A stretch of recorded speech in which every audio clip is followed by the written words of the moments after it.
Ayan guys, pupunta kami sa grocery ngayon kasi bili kami ng mga grocery guys. Panghanda ni MF sa birthday niya. Kahit malayo pa guys, mag-grocery na tayo kasi busy na tayo niyan guys.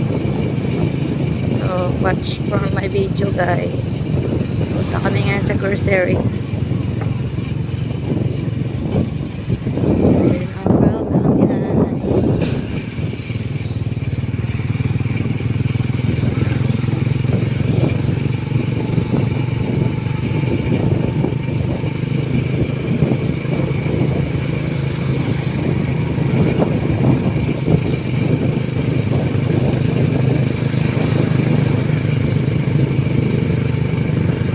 October 5.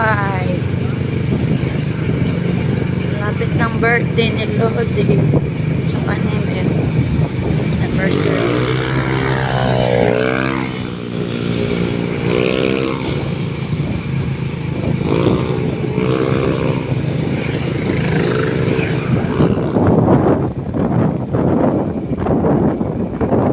Magdiyaga grocery guys. So, doon dito kami sa Nawang Kaso. So ano lang, mura lang doon ang bilihin.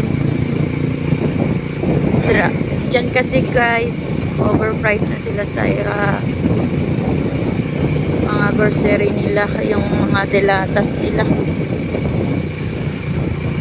Kaya nagdediretso kami talaga ni Lodi sa Nawang guys kasi mura lang doon ang bilihin. Doon din kami bumibili ng meat sa Nawang. So thank you for watching guys. Watch and learn.